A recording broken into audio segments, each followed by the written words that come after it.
Renungan Cileo Senin 30 Januari 2023 Pekan Biasa keempat. Pembacaan Injil diambil dari Injil Markus bab 5 ayat 1 sampai dengan 20. Inilah Injil suci menurut Markus. Dimuliakanlah Tuhan. Lalu sampailah mereka di seberang danau di daerah orang Gerasa. Baru saja Yesus turun dari perahu, datanglah seorang yang kerasukan roh jahat dari pekuburan menemui dia. Orang itu diam di sana dan tidak ada seorang pun lagi yang sanggup mengikatnya, sekalipun dengan rantai, karena sudah sering ia dibelenggu dan dirantai, tetapi rantainya diputuskannya dan belenggunya dimusnahkannya, sehingga tidak ada seorang pun yang cukup kuat untuk menjinakkannya. Siang malam ia berkeliaran di pekuburan dan di bukit-bukit sambil berteriak-teriak dan memukuli dirinya dengan batu. Ketika ia melihat Yesus dari jauh, berlarilah ia mendapatkannya lalu menyembahnya, dan dengan keras ia berteriak, "Apa urusanmu dengan aku, hai Yesus, Anak Allah yang Maha Tinggi?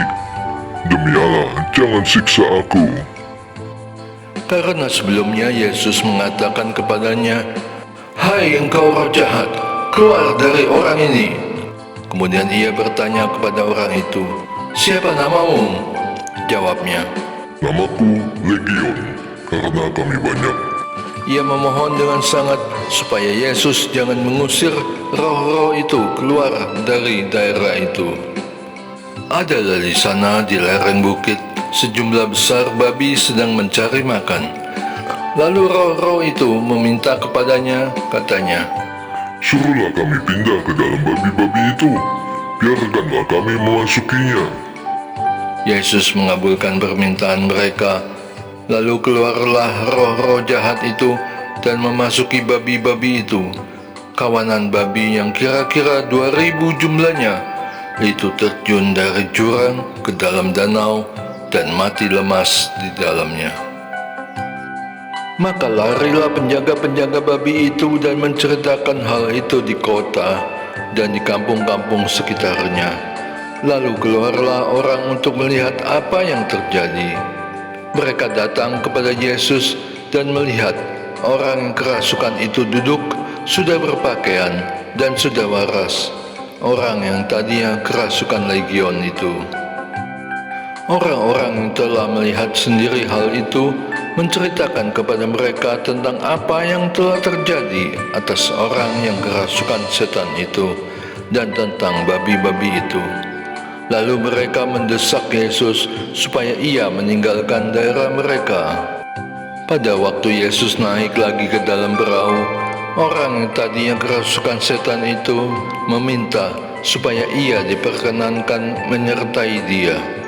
Yesus tidak memperkenankannya, tetapi ia berkata kepada orang itu, "Pulanglah ke rumahmu, kepada orang-orang sekampungmu, dan beritahukanlah kepada mereka segala sesuatu yang telah diperbuat oleh Tuhan atasmu, dan bagaimana ia telah mengasihani engkau."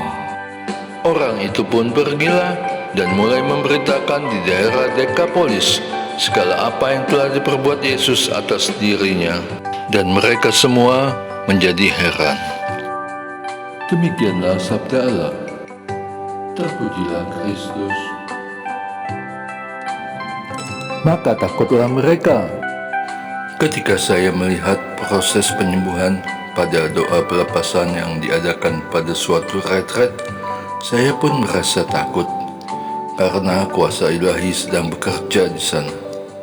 Apakah kuasa itu juga akan meliputiku? Bukan takut untuk memperoleh kuasa tersebut, tapi takut karena saya sedang berdosa.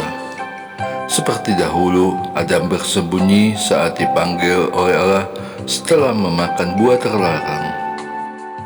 Seperti Yesus berulang kali bersabda, "Dosamu telah diampuni."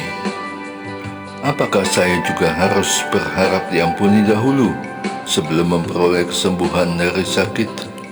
Pengampunan yang tidak bisa saya buat sendiri, tapi saya peroleh karena rahmat dari Allah yang Maha Rahim. Dalam suasana penuh Roh Kudus di dalam ruangan, saya pun mendapat kemampuan untuk menerima rahmat pengampunan. Allah melepaskan keterikatanku pada si jahat dan mengambil alih rohku. Saya pun merasakan roh-roh jahat lepas dari diriku, memberikan kelegaan dan pemulihan yang saya perlukan. Entah pindah kemana roh-roh jahat itu, yang pasti keluar dari ruangan tersebut dan tidak kembali lagi. Aku pun tidak takut lagi, bahkan semakin mendekatkan diri kepada Allah dan mengikutinya setelah mengabarkan keselamatan dan kesembuhan yang aku terima. Doa. Allah Bapa yang Maha Kasih, aku bersyukur karena Engkau telah melawat diriku, baik jiwa maupun tubuhku yang sakit, sehingga aku terbebas dari roh jahat yang mengikatku dengan sakit penyakit, dan aku tidak takut lagi untuk menerima bahkan melayani-Mu. Bimbinglah aku selalu dalam persiarahan di dunia, agar apa yang aku lakukan adalah sesuai dengan kehendak-Mu dan menjadi saluran berkat-Mu bagi semua orang. Dengan pengantaran Yesus Kristus, Tuhan dan Juru Selamatku, aku berdoa. Amin. Et Maiorem Dei Gloriam.